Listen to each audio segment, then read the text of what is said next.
Good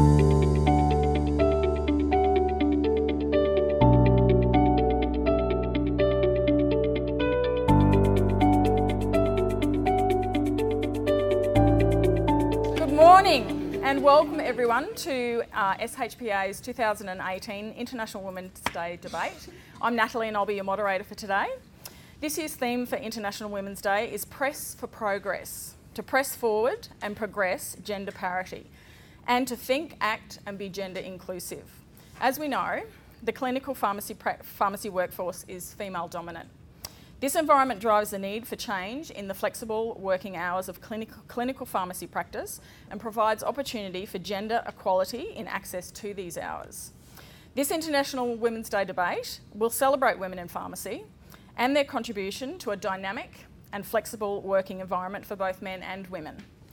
Gender equity is a global, economic and social imperative, but how can it be achieved in Australian clinical pharmacy practice? Flexible working hours are a common solution, allowing both women and men to improve their work-life balance, but at what cost? Which brings us to today's debate topic: priority or luxury? Flexible hours in clinical pharmacy practice. Our debate team consists of 3 speakers for the affirmative and 3 for the negative. A warm welcome to you. Thank you all for your preparation and willingness to participate today in what I'm sure will be a very rigorous and entertaining debate. But before I introduce our speakers, there are a few housekeeping issues that I need to address. The debate is recorded for webinar purposes, so please be mindful of background noise, make sure your phones are off, and no heckling from the cheap seats. The webinar will also be streamed today at 1 p.m. Daylight Savings Time. During the webinar, there will be a comments box for any questions or comments. The speakers will be given these details to respond to at a later date. Each speaker will have a maximum of 4 minutes. A warning bell will be rung at 3 minutes and a final bell at 4 minutes. The lovely Julia will be your timekeeper, so look to her for reference of where you're up to, and don't make her play Oscars music to wind you up and get you off the floor. There will be a 1 minute's grace period between speakers to allow time for you to collate your argument. So let me introduce you to the panel. On the affirmative team, we have Wendy Wynn, clinical pharmacist, Balmain Hospital, Sydney. Second speaker is Duncan McKenzie, site manager, pharmacy department, Royal Hobart Hospital, Tasmania. Olivia Rofe, associate director of pharmacy clinical services, Eastern Health, Melbourne. And on the negative team, we have Andrew Harding, Senior Pharmacist, Emergency Medicine, Austin Health, Melbourne. Rochelle Green, Senior Pharmacist for Surgical and Centre for Clinical Trials in Rare Neurodevelopmental Disorders, Lady Cilentro Children's Hospital, Brisbane. And Sharon Goldsworthy, Associate Director of Pharmacy, Queen Elizabeth Hospital, Adelaide. We are breaking slightly with tradition today and starting with the negative or no team, as they've been calling themselves. So I would like to call Andrew to step to the floor.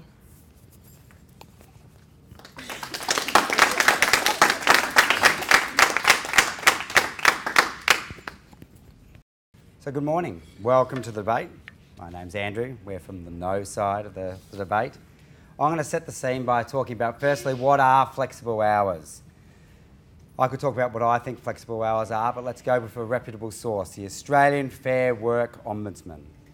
They give examples of flexible hours or flexible working arrangements, and these include the hours of work, changes to your start and finish time, patterns of work, split shifts, job sharing, and locations of work. Able to be working from home or somewhere distant from where your current workplace is. I'm going to spend most of my time talking about how there are higher priorities in health and pharmacy than discussing flexible hours. Our key priority is delivery of service to our patients. Patients are the priority. What does our own association say about this? And Julia, if we could have the first slide, thanks. So the SHPA has a strategic plan philosophy, and I haven't put it all up there, but part of that is that it says one of the aims is champion clinical excellence. And this requires a stable, solid, full-time workforce from the hospital itself, not at home, not here sometime, not here the other. That just causes disruption and disharmony. Excellence is developed by commitment, hard work, and time spent developing those skills. This document goes on to talk about influence development and application of policy standards. This can only be achieved by dedicated staff. Now, the evidence is clear. It's probably the only credible thing I'm going to say today, that there's more women in pharmacy. Now I'll get back to what everything else I'm saying. And we know there's more women in pharmacy. We know there's more women managers across the state and country. The majority of males are the ones that are in management. Hospital management wants hospital managers want staff there. They want them there physically at work, doing regular hours. Not as Michelle here today. Oh no, she's working from home. Oh, she's sharing with another one today. They don't want that. They want someone there 9 to 5 every day. And SHPA does have higher priorities, our own organisation. So we'll have up here the statement of priorities. Now everybody's familiar with these, I'm sure, who's listening to this today. But just in case you haven't read this document, like I might not have, there's 8 key points. Strengthening membership, a digital organisation, a world-class publications. The next slide has strengthened presence. Now that document talks about strengthened presence, which will not be achieved by flexible workforce, rather a stable, present workforce. Number 5 is workforce transformation. There's residencies, advanced training. There's all these new exciting things happening. This needs stable, not flexible workforce. Research, best practice governance, greater support for the branches. Once again, this takes more time. All these things, they're great ideals, but they need more time, they need more people. They need people there. And the last point is alliancing. So we can see that our own professional body doesn't have flexible hours as a priority. Okay, SHPA isn't the only people in the world. Let's look further afield. The Australian's peak health promotion body, the Australian Health Promotion Association, they state their number 1 priority is a highly skilled and sustainable health promotion workforce. And they've got a whole list of documents, and there's 100-page documents you can read, but that's their number one point. And I've touched on already how a flexible workforce does not equal a highly skilled workforce. Flexible hours does not equal sustainable. And our second and third speakers will elaborate on this. So what does our government say? Well, the current government has promised an additional $2.9 billion to public health. And I'm certainly not going to get into a political debate here. But more dollars means we need more staff. We need more people here, more commitment, and less flexibility. Flexible hours is the antithesis of a growing functional health system. Thank you.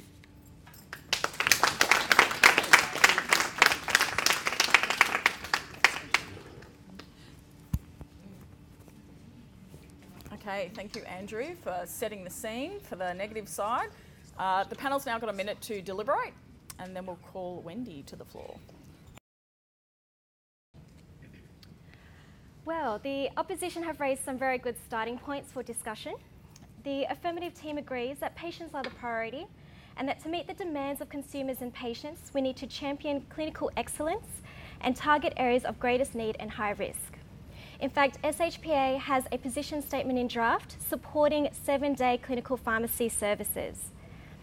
Looking at SHPA's strategic plan for 2016 to 18, this also includes evolving the healthcare workforce that will deliver this clinical pharmacy excellence. And this includes the professionals involved. So in order to advance the pharmacy workforce, we need to support and develop the pharmacists within this movement, whether that be expanding their skills and promoting their continuous development towards achieving the highest clinical and professional standards, or empowering pharmacists to attain better work-life balance, productivity and efficiency to easily adapt to this ever-changing work environment. And none of these goals are achievable without flexibility. So let's press for progress, because flexibility will enhance patient care. As the affirmative team, we agree with the opposition's definition of flexible working arrangements, that the Australian Human Rights Commission also acknowledge that recognising flexible work arrangements leads to enhanced work-life balance, successful recruitment and retention of skilled staff. So Andrew has argued that flexibility does not equal a highly skilled workforce, but if you don't offer flexible working arrangements to this workforce, you may not be retaining those skilled staff. We should look at the changes in the workforce environment as it currently stands as well. According to the Australian Institute of Health and Welfare's 2016-17 analysis of Australian hospitals, hospitalisations overall have increased on an average of 3.5% each year, faster than the average population growth, which is only sitting at 1.6%. We also know that medicines management accounted for over 200,000 of these hospital admissions, and mortality rates of 16% were seen over the weekends compared to when a patient was admitted during the weekdays. Additionally, data released further by the Australian Institute of Health and Welfare showed that 2/3 of emergency admissions across the country occur between 8 a.m. and 8 p.m. That's 3 hours longer than the average pharmacy department operational hours and long before the pharmacy reopens the next business day. The affirmative team would like to acknowledge that although there was a high percentage of patients presented between 9 to 5, the quality of service that these patients receive should not be dictated by their time of presentation to emergency. Surely the equality of service should be a priority for consideration just as much as the quality of service. Additionally, as shown in the table, a majority of hospital presentations did not occur 9 to 5, Monday to Friday. And in fact, the most number of presentations occurred on the weekends and on Mondays, with the least presentations occurring on a Wednesday and Thursday. If these changes and challenges, if these are the changes and challenges we are facing in healthcare, shouldn't the pharmacy profession itself exhibit flexibility, service redesign to promote expansion to meet with the community expectation? So flexibility is a priority in our profession, especially if we want to achieve targeted clinical excellence in patient care. So let's press for progress. I also want to touch briefly on cultural shifts. We know that because of Australia's rapidly ageing population, this year we'll see more 60th birthdays than ever before.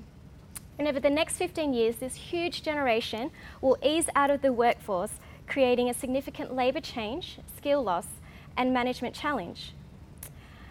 Also, looking in the opposite spectrum, majority of Gen Ys, statistically those aged 20 to 25 are 3 times more likely to change jobs in a year than those aged 45 to 55.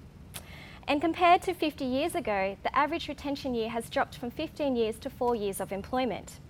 And this challenges Andrew's idea of a stable, consistent workforce, because although he argues for strength and presence, if we lose these skilled staff, we're losing that strength and presence from the loss of skills. So it's not just our health system or the patients pushing for a change in clinical pharmacy structures, but also the employees themselves. So pharmacy clinical services are critical to providing high quality hospital care. To ensure patients have equal access to the services, service redesign of current pharmacy departments is crucial and urgently needed, whether that be providing a 7-day clinical pharmacy service, the success of which we've seen in the UK, or even extension of hours and weekend service to enhance patient safety. So let's press for progress, because flexibility means we can enhance patient safety, and we can't be good at our jobs if our job is all we can do. Thank you.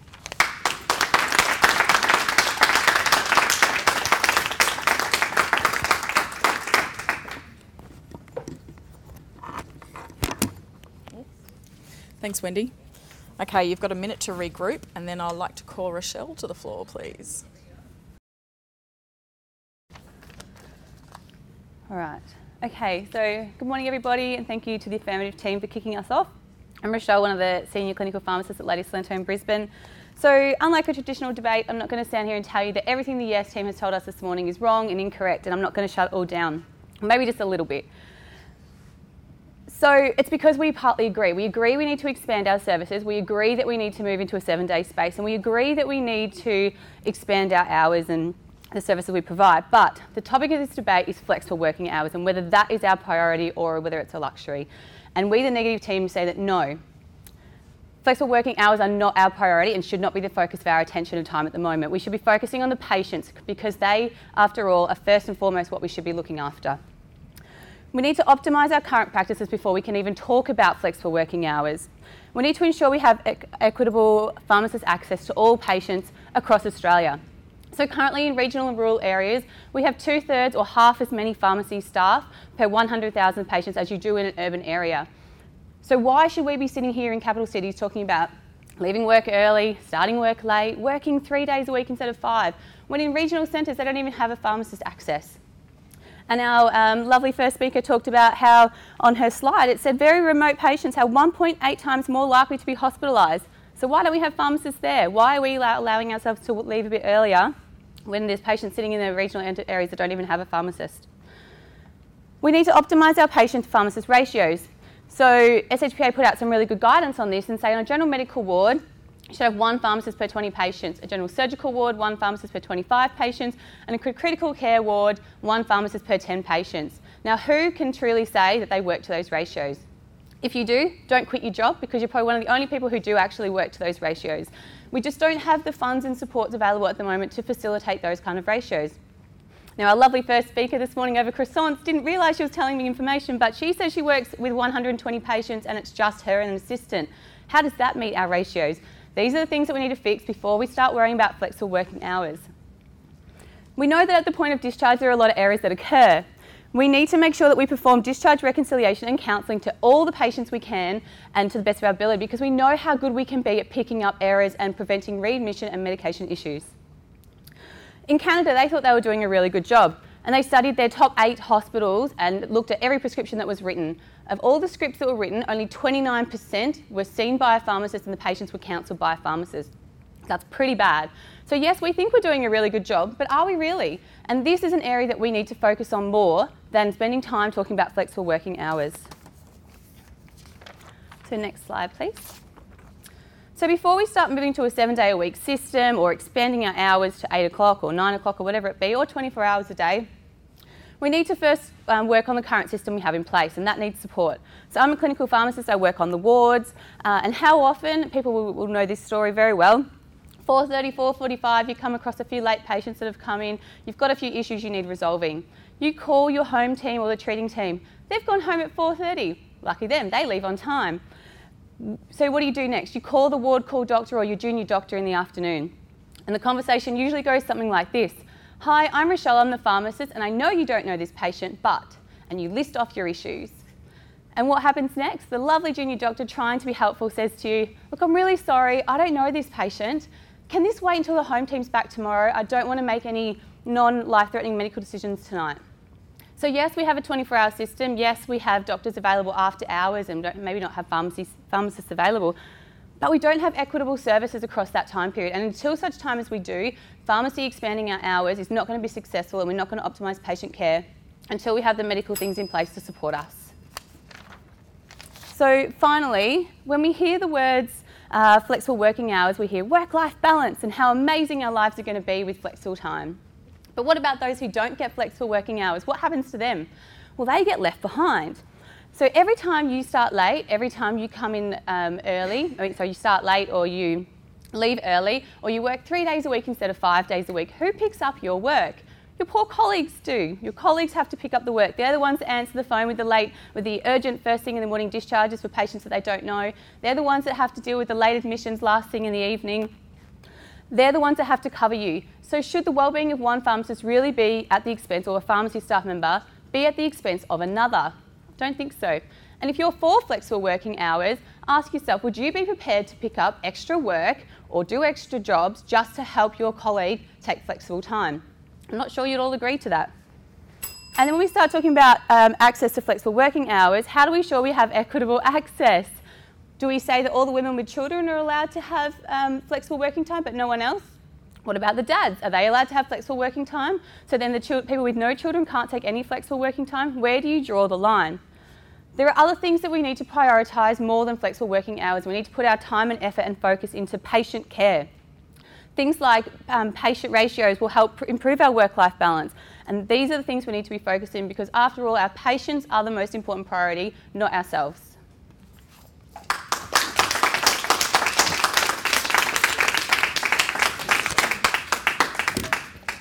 Thanks, Rochelle. You've stimulated the affirmative to respond. So I'd like to call Duncan to the floor. Good morning, everyone. Firstly, to my mother, my sister, my friends, my colleagues, my wife, but most importantly to my daughter, happy International Women's Day. And I'd like to start by telling you a bit about another amazing woman. Her name is Esme. Esme started her career as a talented, well-loved physical education teacher in Sydney. Esme was able to return to work soon after the arrival of both of her two sons. Juggling youngsters and work was difficult, but with the help of some friendly neighbours and with a flexible employer, she was able to return to work and have a balanced life. Later in life, she took a career in the state education department while her boys were still at school aged. And she made a lasting contribution to the lives of underprivileged and Indigenous children, a rewarding and fulfilling career made possible through flexibility and balance. Now, Esme's story might not sound particularly remarkable until I tell you that Esme turns 95 next week, and she just happens to be my gorgeous Nan. Nan was in fact officially Australia's first ever physical education teacher, and she also blazed a trail for other young mums for whom, at this time, a family and a career was little more than a fantasy. I'll be focusing my argument on the importance of work-life balance and the improvements for ourselves and our patients in making flexibility a priority. Now to my opponents. I would sincerely like to thank you all for being here today, but mostly I'd like to thank your departments for their flexibility in allowing you to be here with us today. I do, however, have to issue an apology to the patients in Andrew's emergency department, to the children of Rochelle's Lady Salento Hospital, and patients in South Australia for the undoubted patient harm being caused by you all being here with us today. My learned but slightly misguided colleagues here would have you believe that in order for our patients to be safe, that every possible working hour should be spent caring for patients. Anyway, enough of your full-time falsehoods and back to the sensible side of the debate, work-life balance. I'll challenge you to find anyone who can honestly tell you that work-life balance is not an inherently good thing. It allows us to be the best version of ourselves, to be truly present when we're at work and in our lives outside of work. Flexibility is different for everyone. And let's face it, work to life balance is never going to be a 1-to-1 ratio. Let's use some examples. Someone, just for argument's sake, let's call her Georgie, might feel in balance working every Saturday and Sunday and spending the rest of the week running a bed and breakfast. While someone else, for argument's sake, let's call him Professor Michael, might be blissfully happy working for 18 hours a day, 7 days a week, getting 4 hours sleep per night. Now you might reasonably ask yourself what business a white, middle-aged, Anglo-Saxon straight man who has only ever worked full-time in his life has representing what flexibility in the workplace looks like. Well, allow me to explain. I manage a moderately large hospital pharmacy in Hobart with 100 staff, of whom 50% of our staff are on some form of flexible working arrangement to support children, to run small businesses, to study, to undertake humanitarian work, to care for ageing loved ones, or to transition into retirement. Now that doesn't mean that every employee gets everything that they want. It means entering into a genuine conversation about ways that we can deliver benefits for both our patients and our people. And we view flexibility as an absolute necessity because for us and most other regional centres in Australia, as the only tertiary hospital within hundreds of kilometres, we can't just reach out down the road to the nearest tertiary hospital for new recruits. We home grow the majority of our staff, we nurture them and reasonably accommodate their lives because it's the right thing to do and because it works. Most importantly for me though, my wife Amy is part-time. Well, to be clear, she's my full-time wife, a part-time pharmacist. Amy has been offered the flexibility to allow us to raise a family and for Amy to continue to pursue her career as a paediatric specialist. The literature backs our experience. Staff offered flexibility work harder. They're healthier, they're happier, they take less sick leave, they plan to stick around for longer, and more importantly, have a lower propensity to burnout, a very well-established phenomenon in pharmacists that reduces the quality of care to our patients. Our SHPA strategic plan promises to be progressive and to promote well-being in its members, which we believe can only be truly achieved in a workforce that makes flexibility a priority. To conclude, the recognition that flexibility must be a priority in a successful life and career is nothing new, thanks to a wonderful woman like Esme. And it's obvious it does wonders for your longevity as well, 95. And I'd like to finish with a short quote that I think summarises my argument well. Flexibility brings quality to our care, and you can't do a good job if your job is all you do. Thank you.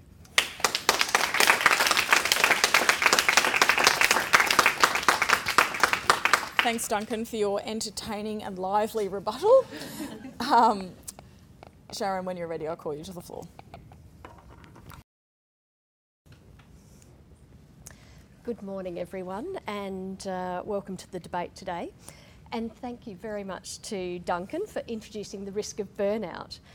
I'd like to offer our audience an alternative solution to flexibility as a strategic, robust leadership risk mitigator to burnout, which ensures that patients do remain our priority and our staff are psychologically healthy in the workplace and financially sound in their lives. Additionally, I'd like to share a few of my experiences that I have learnt from and now keep patients as my priority. So firstly, to burnout. We're fortunate to be members of a society that's filled with dedicated, empathetic, caring, highly intelligent pharmacy staff working in incredibly rewarding roles. But in health, we have constant change, and that poses that risk of fatigue and burnout. And this is an example that I'll give you of how leaders, through a strategic approach, can eliminate any risk of burnout. We implemented a fully electronic medication record about 18 months ago, and arguably that's the biggest workplace change that a clinical pharmacist will experience in their career. And as leaders, we devised a project plan that provided staff with the time to train, build familiarity, and created the environment for staff to take the time to invest in building their own competence with the system as we went live. And a key was the verbal encouragement from our leaders that we gave to staff, essentially giving them permission to step away from the busy and focus on building their own skills, invest in themselves. And we knew that that would very rapidly translate to great patient outcomes, and that's what happened. We would argue that robust leadership enables staff to fully engage in the workplace and in making patients their priority, obviating any burnout risk and any need for flexibility. So now on to another lived experience. I had my first son in the 90s, and that was when our household income, coupled with the comparatively low housing costs of today, afforded me the luxury of exiting the workforce. However, several months into my exile, I caught myself mopping the kitchen floor for the second time in a week. And this is alarming on a number of levels. Firstly, I only have one go at this life, so I'd argue that cleaning is incredibly low on the priority list. Secondly, I had a little person crawling around on that kitchen floor and thus requiring the microbial challenge that a kitchen floor can offer a developing immune system. And thirdly, and this is where our future is, I was using disinfectant in that mop bucket, and the evidence would tell us that this contributes to multi-resistance. Parenting leave is thus against humanity. And here's another anecdote. I've heard a manager say that they love having part-time staff, saying that these staff think about work when they're at home, when they're not on the payroll, while they're mopping the floor, they're thinking about work problems and solving them. They take a strategic approach to work because they have all this think time. And when they're at work, they approach it with a vim and a vam.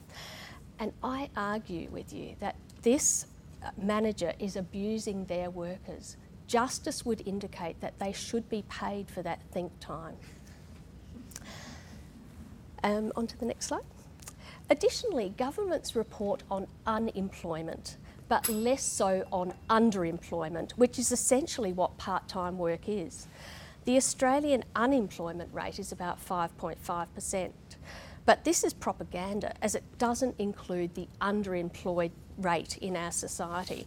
I argue that our government wants us to increase flexibility because then the unemployment rates will be dropped in the publications. So flexibility is therefore political, and SHPA is not a political organisation. So patients are our priority, not flexibility. So where does this all leave us? Well, flexibility is detrimental to workers and humanity as a whole, and this is why SHPA has more burning priorities. We argue that through making the patient the priority, we can support our staff's wellbeing, prevent workplace burnout, enable our staff to be, our whole team to be fully and gainfully employed in lifelong roles, increase the immune systems of our children, prevent deaths from multi-resistance, and see more patients and yield better health outcomes. And thank you very much.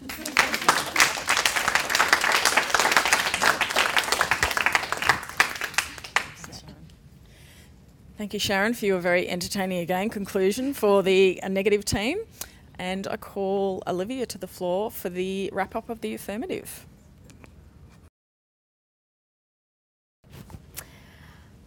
Good morning. It's an honour to be standing here before our esteemed members of our professional society on International Women's Day to really bring home the affirmatives team's argument on why flexible working hours puts patients' needs and our workers' needs first. It is a priority and not a luxury. So although I'm technically the third speaker, and for those debating enthusiasts among us would argue you're not meant to bring in any more new material, like my fellow debaters, I'd actually like to call on my personal experience as well.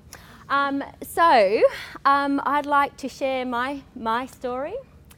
This is my better half, my husband Tim, and he has been, in 2016, he has been presented in the Sun Herald and featured on his flexible working arrangements. Both him and I have been privileged to be working in flexible working arrangements over the last 8 to 4 years.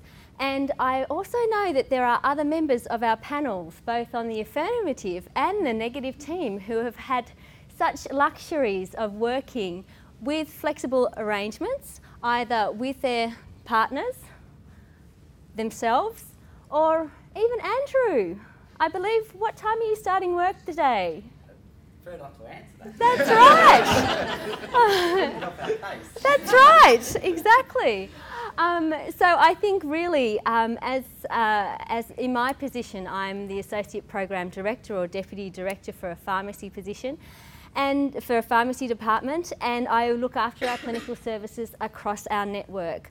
I've been fortunate to have a supportive manager and a supportive team to enable me to work flexibly, which gives me the opportunity to do what I love best, getting up in the morning to drive changes, to improve our pharmacy services, to ensure that our patients are getting high quality services at the time and the place that's most needed for them. I also enjoy having a very small family and watching them grow. So I think really highlighting that even on International Women's Day, flexibility in the workplace isn't just a women's issue, it's for everybody. I'd also like to acknowledge that our opponents have put forward some very interesting, discussions. Strength and presence. So strength and presence, by meeting our patients' demands, by being where our patients need us at the time and place, that provides a strong and present clinical service. I think really the other comment I want to put forward as well is reinforcing the fact that we need skilled workers, and our skilled workers have experience. And by eliminating flexibility in the workplace, we are removing all this training and all this experience from our staff and our departments. So really investing in our team, and for those of you who know that one of the things I do say a lot is, our staff are our service.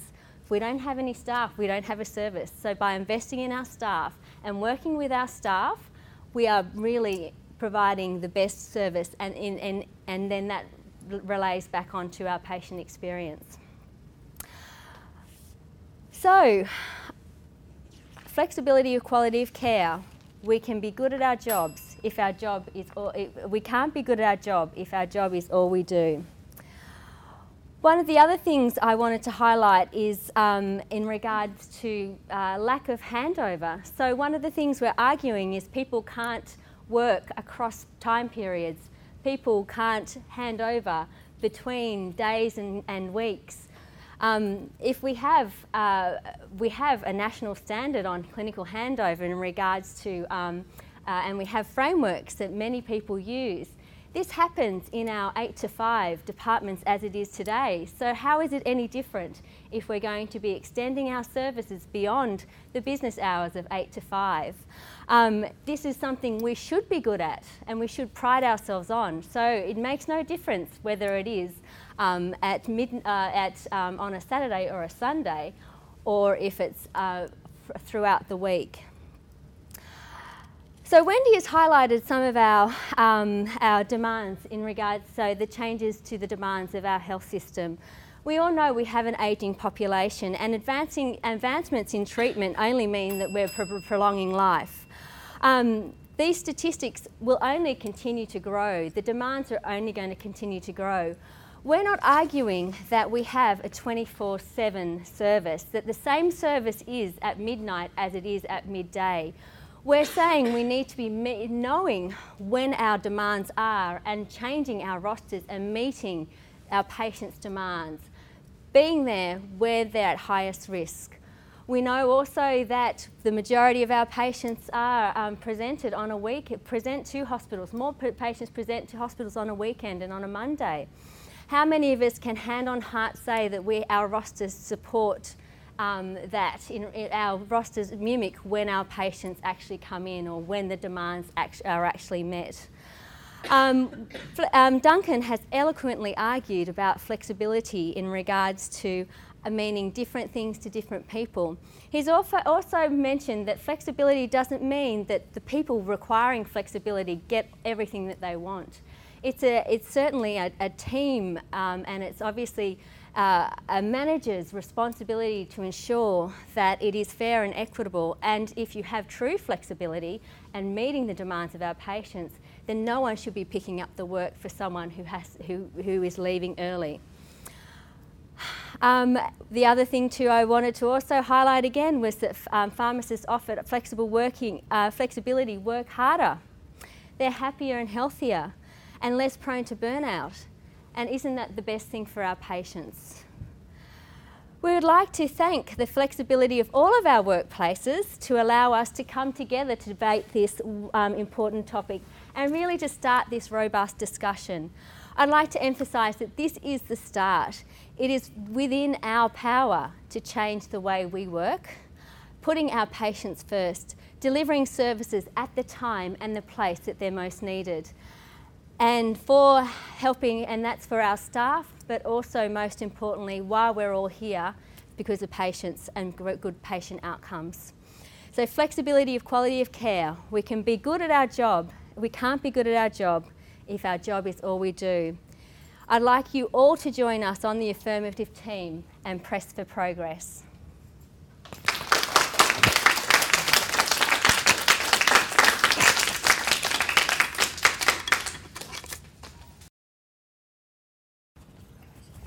Thanks, Olivia, for that robust conclusion to the affirmatives team. Okay. Thanks to all of our presenters, actually, for a stimulating and actually quite entertaining debate today. I'm sure everybody enjoyed it. I will let the audience decide as to who the winners are, because the purpose of today's debate was actually to get the conversation started amongst your workplaces on the nature of flexible work hours in your workplace. SHPA supports flexible working hours of pharmacists to enhance staff wellbeing and patient care, and currently has a draft position statement on 7-day pharmacy services out for consultation with our members. If you would like a copy of this statement, you can email our office for a copy. I hope the debate has served to stimulate some interesting conversations amongst your workplace today, and thank you all for attending. This concludes our session.